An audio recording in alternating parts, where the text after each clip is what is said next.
नमस्कार विद्यार्थी मित्रांनो, स्वागत आहे तुमचं SK MPSC अकॅडमी या आपल्या यूट्यूब चॅनलमध्ये। आज दिनांक 5 डिसेंबर 2023 वार आहे मंगळवार। तुमच्यासाठी घेऊन आलो आहे संपूर्ण लोकसत्ता वृत्तपत्र विश्लेषण। तर आज या ठिकाणी आपण ज्या काही आपल्या महत्त्वाच्या बातम्या आहेत त्या महत्त्वाच्या बातम्यामध्ये GST, नौदल दिन, ॲट्रॉसिटी ॲक्ट, चक्रीवादळ या संदर्भात जे काही महत्त्वाचे MCQ क्वेश्चन आहेत आणि न्यूज आहेत त्याला या ठिकाणी आपण पाहणार आहोत। चला तर जी काही आजची आपली डिस्कशन आहे तिला या ठिकाणी आता आपण सुरुवात करूया। या ठिकाणी जी आपली पहिली न्यूज आहे ती GST संदर्भात आहे।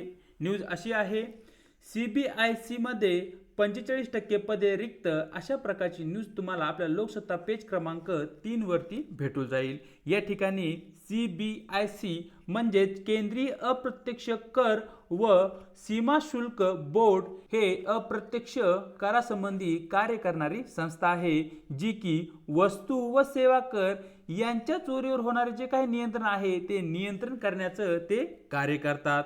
मग या न्यूजला धरून जो आजचा आपला प्रश्न बनतो तो प्रश्न या ठिकाणी पाहूया। GST चे पूर्ण रूप काय, अशा प्रकारचा आपला प्रश्न आहे, ज्यामध्ये या ठिकाणी आपल्याला पर्याय आहे। पर्याय A good and supply tax, पर्याय B good and service tax, पर्याय सी जनरल सेल्स टॅक्स, पर्याय डी गव्हर्नमेंट सेल्स टॅक्स। तर मित्रांनो या ठिकाणी आपलं योग्य उत्तर राहील गुड अँड सर्व्हिस टॅक्स, ज्याला की आपण GST वस्तू व सेवा कर असे म्हणतो। स्पर्धा परीक्षेच्या दृष्टिकोनातून GST आपल्यासाठी महत्त्वाचा आहे। मग या ठिकाणी GST संदर्भात जे काही महत्त्वाचे फॅक्ट्स आहेत ते फॅक्ट एकदा आपण पाहून घेऊया। फॅक्ट्स असे आहेत, यामध्ये नंबर 1 चा जो फॅक्ट आहे तो म्हणजे वस्तू आणि सेवा कर, ज्याला की आपण GST म्हणतो, हा सर्वप्रथम फ्रान्समध्ये लागू करण्यात आला होता। हा पॉइंट या ठिकाणी आपल्यासाठी महत्त्वाचा आहे। त्यानंतर नंबर 2 चा पॉइंट, भारताचा GST कॅनेडियन मॉडेलवर आधारित आहे, म्हणजे भारताने जी काही GST ची प्रणाली आपल्याकडे लागू केली आहे ती कॅनडा या देशाच्या मॉडेलवर आधारित आहे। हाही पॉइंट या ठिकाणी आपल्यासाठी महत्त्वाचा आहे। सुरुवातीचे 2 पॉइंट आपल्यासाठी अति महत्त्वाचे आहेत, यावर सरळ आयोगाकडून क्वेश्चन विचारला जाऊ शकतो। नंबर 3 चा फॅक्ट, भारतातील GST विजय केळकर समितीच्या शिफारशीनुसार आणण्यात आला आहे। हाही पॉइंट या ठिकाणी तुम्हाला स्टार करून घ्यायचा आहे। हाही नंबर 3 चा पॉइंट आपल्यासाठी खूप महत्त्वाचा आहे। नंबर 4 चा फॅक्ट, भारतात GST 1 जुलै 2017 रोजी लागू करण्यात आला। हाही फॅक्ट आपल्यासाठी महत्त्वाचा आहे। नंबर 5, GST लागू करणारे पहिले राज्य आहे आसाम। हे सर्वचे सर्व जे फॅक्ट्स आहेत ते आपल्यासाठी खूपच महत्त्वाचे आहेत। या फॅक्टचा आधार घेऊन येणाऱ्या काळामध्ये तुम्हाला आयोग क्वेश्चन विचारू शकतो, त्यामुळे हे जे महत्त्वाचे 20 फॅक्ट या ठिकाणी आपण जमा केले आहेत, हे 20 फॅक्ट खूपच महत्त्वाचे आहेत, ते तुम्हाला माहिती असणं आवश्यक आहे। नंबर 6 चा आपला फॅक्ट, अमिताभ बच्चन यांना GST चे ब्रँड अँबॅसेडर बनवण्यात आले आहे। नंबर 7 चा फॅक्ट, भारतीय संविधानाच्या अनुच्छेद 279 अंतर्गत GST लागू करण्यात आला आहे। हाही फॅक्ट तुम्हाला माहिती असणं आवश्यक आहे। नंबर 8, भारताच्या राष्ट्रपतींनी सप्टेंबर 2016 मध्ये GST परिषदेची स्थापना केली आहे। तर या ठिकाणी प्रश्न असाही बनू शकतो की GST परिषदेची स्थापना कोणाकडून केली जाते? पंतप्रधान, राष्ट्रपती, राज्यपाल, मुख्यमंत्री, अशा प्रकारचा क्वेश्चन या ठिकाणी तुम्हाला विचारला जाऊ शकतो। मग या ठिकाणी तुम्हाला माहिती असणं आवश्यक आहे की GST परिषद, ज्याला की आपण GST काउन्सिल असे म्हणतो, त्या GST परिषदेची स्थापना भारताच्या राष्ट्रपतीकडून केली जाते आणि त्यांनी ती GST परिषद सप्टेंबर 2016 मध्ये स्थापन केलेली आहे। जी काही GST परिषद आहे त्या परिषदेचे जे अध्यक्ष असतात ते अध्यक्ष केंद्रीय अर्थमंत्री असतात। हाही पॉइंट तुम्हाला माहिती असणं आवश्यक आहे। आणि सध्याची जी काही GST काउन्सिल आहे किंवा GST परिषद आहे त्यामध्ये एकूण 31 सदस्य आहेत। GST लागू करण्यासाठी आपल्याकडे जी काही घटना दुरुस्ती करण्यात आली ती 101 नंबरची घटना दुरुस्ती होती। हा पॉइंट तुम्हाला माहिती असणं आवश्यक आहे। आणि 121 जी काही घटना दुरुस्ती आहे ती 2016 मध्ये करण्यात आली होती। नंबर 12 चा फॅक्ट, GST हे भारताच्या संसदेत सादर करण्यात आलेले 122वे घटना दुरुस्ती विधेयक होते। हाही पॉइंट तुम्हाला या ठिकाणी स्टार करून घ्यायचा आहे। नंबर 13, भारताच्या राष्ट्रपतींनी 8 सप्टेंबर 2016 रोजी जीएसटी विधेयक मंजूर केले. म्हणजे ते जे जीएसटी विधेयक आहे त्यावर भारताच्या राष्ट्रपतींनी सिग्नेचर किंवा स्वाक्षरी केली. नंबर 14चा फॅक्ट, संसदेत जीएसटी विधेयकाच्या बाजूने 336 मते पडली, तर जीएसटी विरोधात या ठिकाणी 11 मती पडलेली आपल्याला दिसतात. नंबर 15, जीएसटी न भरणाऱ्यांना 5 वर्षाच्या तुरुंगवासाची तरतूद या ठिकाणी जीएसटी कायद्यानुसार करण्यात आली आहे. नंबर 16चा फॅक्ट, जीएसटी मध्ये 0%, 5%, 12%, 18%, 28% असे 5 करांचे दर देण्यात आले आहेत. हे जे 5 करांचे दर आहेत यावरही आयोग क्वेश्चन विचारू शकतं, यासाठीही तुम्हाला तयार राहणं आवश्यक आहे. नंबर 17चा फॅक्ट, जीएसटी हा एक अप्रत्यक्ष कर आहे. या ठिकाणी जीएसटी प्रत्यक्ष कर नाहीये. प्रत्यक्ष कर आणि अप्रत्यक्ष कर यामध्ये जो डिफरन्स आहे तो डिफरन्सही तुम्हाला माहिती असला पाहिजे. जेव्हा तुमचं इन्कम असतं त्या इन्कमवर जो तुम्ही टॅक्स भरता त्याला प्रत्यक्ष कर म्हणता, आणि जेव्हा आपण एखादी वस्तू बाजारपेठेमध्ये विकत घेतो आणि त्या वस्तूवर जो काही कर लावलेला असतो त्याला अप्रत्यक्ष कर म्हणतात. प्रत्यक्ष अप्रत्यक्ष कर या संबंधी जो काही डिफरन्स आहे तो तुम्हाला माहिती असणं आवश्यक आहे. आणि आपला जो जीएसटी आहे तो अप्रत्यक्ष कर आहे हेही तुम्हाला या ठिकाणी माहिती असणं आवश्यक आहे. जीएसटी लागू झाल्यानंतर विक्री कर, सेवा कर, सीमा शुल्क, उत्पादन शुल्क, व्हॅट आणि जो काही जकात कर आहे इत्यादीचं अस्तित्व राहणार नाही. म्हणजे हे जे कर आहे ते नष्ट होतील आणि या सर्व करांचा मिळून एकच कर बनेल, तो म्हणजे GST goods and service tax असेल. नंबर 19चा फॅक्ट, जीएसटी लागू करण्याचे कारण जे होते ते म्हणजे देशातील जी काही कर प्रणाली आहे त्यामध्ये एक समानता आणणे हा मुख्य हेतू या ठिकाणी जीएसटी कर प्रणाली लागू करण्यामागील होता. आणि आजचा आपला शेवटचा जो फॅक्ट आहे तो म्हणजे जीएसटी लागू झाल्यानंतर टॅक्स ऑन टॅक्स ही जी परंपरा आहे ती या ठिकाणी संपुष्टात येणार आहे. म्हणजे पूर्वी काय व्हायचं, एखाद्या वस्तूवर आपण टॅक्स द्यायचो आणि पुढे गेल्यानंतर त्या वस्तूवर पुन्हा आणखी टॅक्स लावला जायचा. म्हणजे टॅक्स ऑन टॅक्स, जो टॅक्स ऑलरेडी आपण भरलेला आहे तो टॅक्स पुन्हा आपल्याला भरावा लागत होता. आणि ही जी परंपरा आहे ती परंपरा या ठिकाणी जीएसटी मुळे संपुष्टात येणार आहे. चलूया आजच्या आपल्या प्रश्न क्रमांक 3 कडे.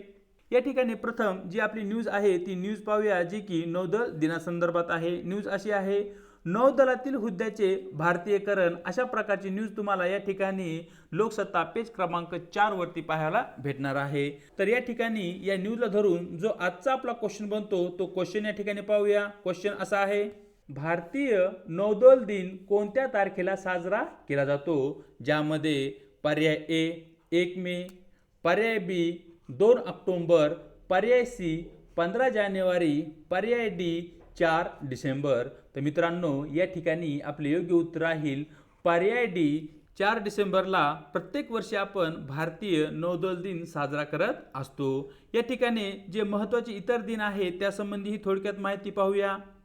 दिनांक 4 डिसेंबर रोजी देशाचे पंतप्रधान नरेंद्र मोदी हे महाराष्ट्र दौऱ्यावर होते, ज्या ठिकाणी त्यांनी छत्रपती शिवाजी महाराज यांचा जो काही पूर्णाकृती पुतळा आहे त्याचे अनावरण केले.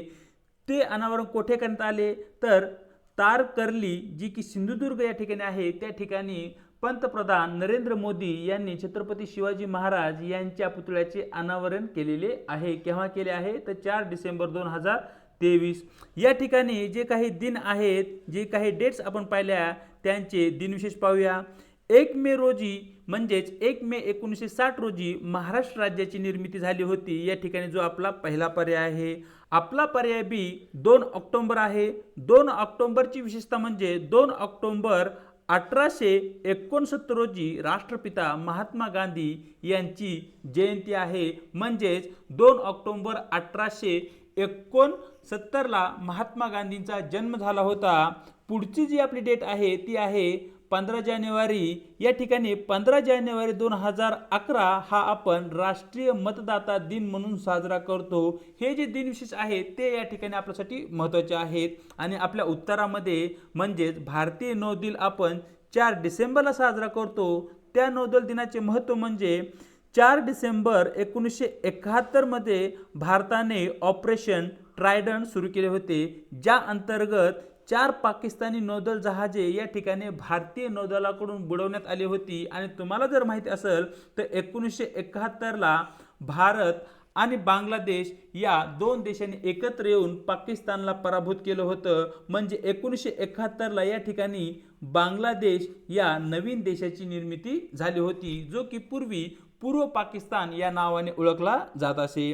या ठिकाणी जेव्हा नौदलाचा विषय येतो तेव्हा मराठा आणि छत्रपती शिवाजी महाराज यांचाही नाव आपल्याला घ्यावे लागेल। या ठिकाणी भारतीय नौदलाचे जनक म्हणून आपण छत्रपती शिवाजी महाराज यांचं नाव घेतो। आणि मराठा नौदल प्रमुख व पहिले भारतीय नौदल कमांडर असा जर आपला प्रश्न आला तर तुम्हाला नाव माहिती असलं पाहिजे, कान्होजी आंग्रे हे छत्रपती शिवाजी महाराजांच्या काळामध्ये मराठा नौदलाचे नौदल प्रमुख होते आणि त्यांनाच पहिले भारतीय नौदल कमांडर या नावानेही ओळखले जाते। या ठिकाणी तुम्ही पिक्चर पाहू शकताय, father of Indian navy, that is Chhatrapati Shivaji Maharaj is the father of Indian navy, which is a very proudful thing for a Maharashtra people. पाहूया पुढची न्यूज, जी की ॲट्रॉसिटी ॲक्ट संदर्भात आहे।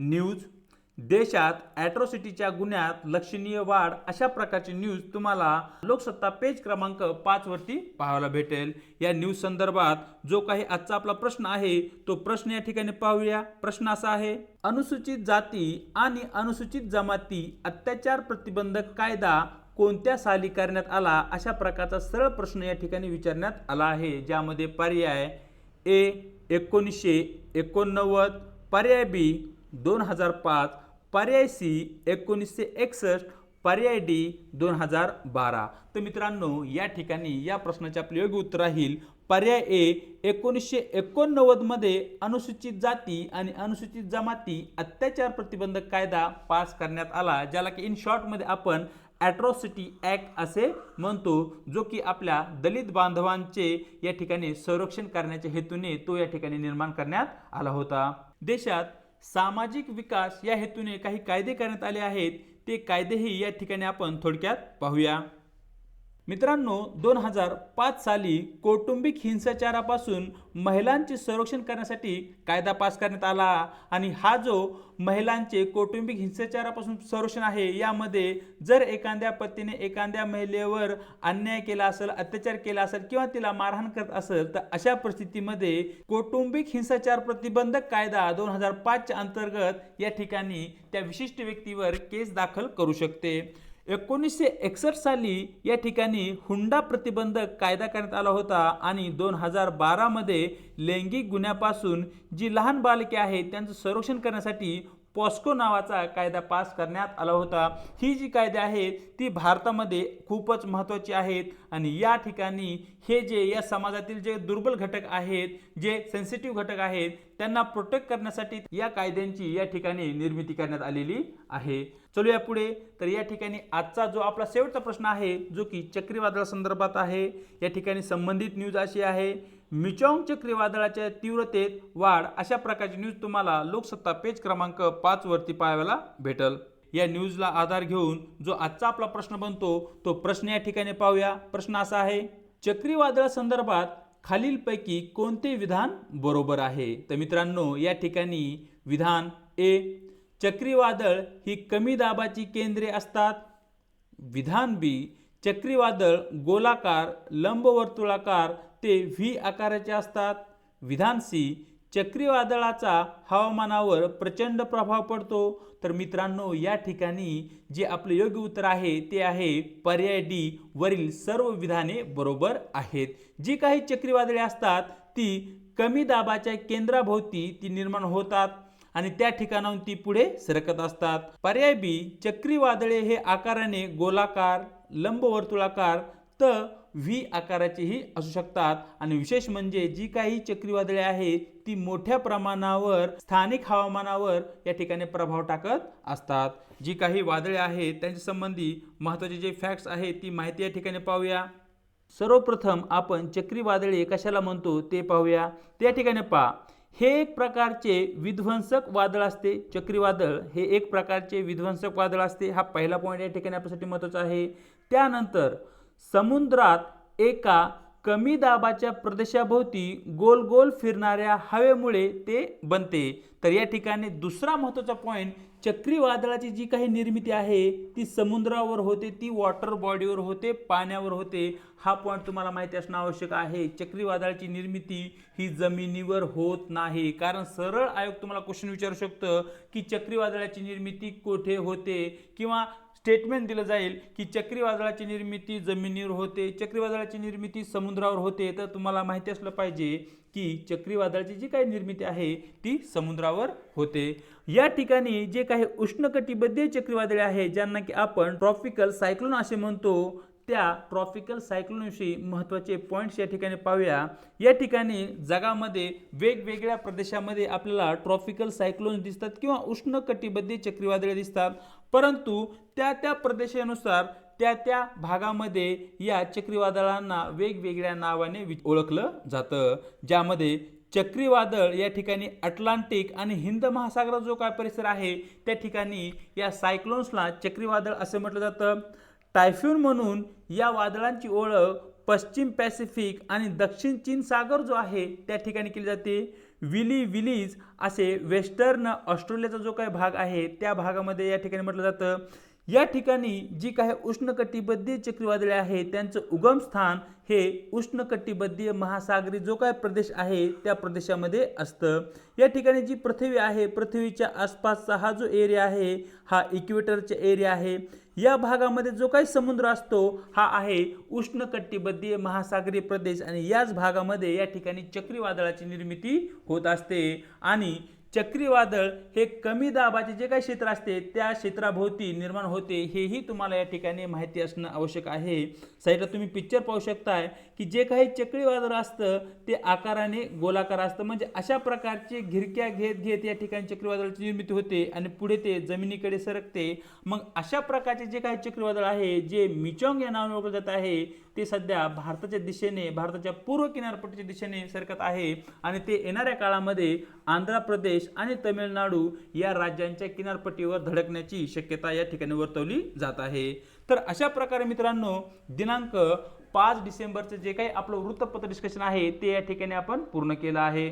आपल्या व्हिडिओच्या डिस्क्रिप्शन बॉक्समध्ये आपल्या टेलिग्राम चॅनलची लिंक देण्यात आली आहे, ज्या ठिकाणी तुम्ही आपले टेलिग्राम चॅनल जॉईन करू शकता, ज्याच्या माध्यमातून आपल्या प्रत्येक व्हिडिओच्या लिंक्स, त्याचप्रमाणे स्पर्धा परीक्षा संबंधी ज्या काही नवनवीन अपडेट आहेत त्याही तुम्हाला त्या ठिकाणी भेटून जातील. आणि चॅनलवरती जर नवीन असाल तर आपल्या चॅनलला सबस्क्राईब करायला आणि आपल्या मित्रांसोबत शेअर करायला विसरू नका. आज इथेच थांबत आहोत. भेटूया एका नवीन व्हिडिओ सोबत.